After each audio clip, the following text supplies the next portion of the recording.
Okay, we're back in the truck. So I did that estimate, cited it. That's what we would call it.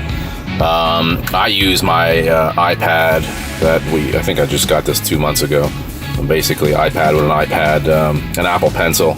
And just for sake, you can see, this pencil's pretty awesome for doing what we do. Basically, I'm adding up areas. So, I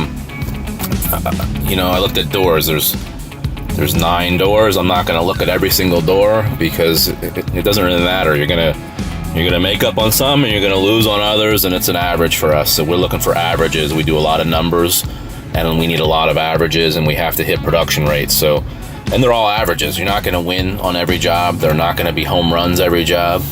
You're gonna take losses on some jobs, and that doesn't mean that you did bad. It's at the end of the month, we're looking at the numbers. How did Charlie, for example, how did his crew do over a certain amount of time? Not every job. If you start worrying about every single job as far as profitability, he'll go crazy because something can go wrong along the way anywhere. It can go wrong today on my estimate.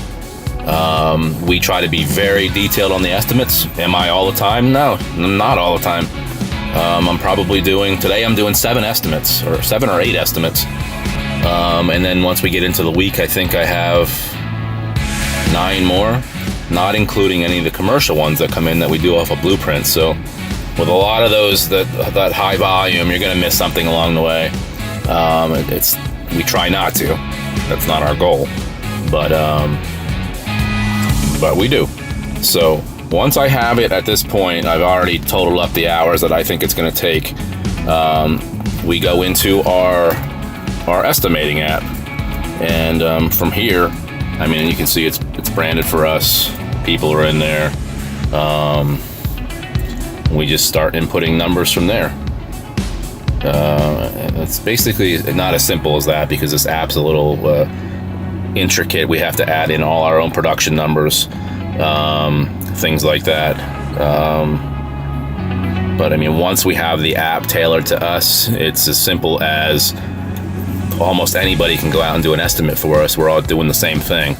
At that point, we just want to make sure, here we are, we just want to make sure that the information's correct. So what are we doing? What are we exactly doing? That's just where some problems run into. We might assume what we're doing because we do it every day, but the customer might not, especially on residential work.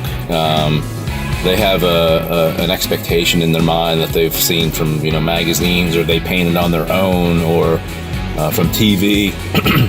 Excuse me. And really, that's not the real world. So a professional company might do things a little differently. As far as here's one we get all the time. You put 2 coats on and it didn't cover. You guys should be on the hook to keep putting more coats on until it covers. Well, that sounds reasonable, but it's not. Whatever we do is specified in the work order, and that's what we do. We don't do anything less. We don't do anything more. So we have to follow around some kind of order. Otherwise, everybody's going to be doing whatever they want. We could end up putting 10 coats on. It wouldn't matter. It's not up to the contractor to know every single unforeseen thing that could happen.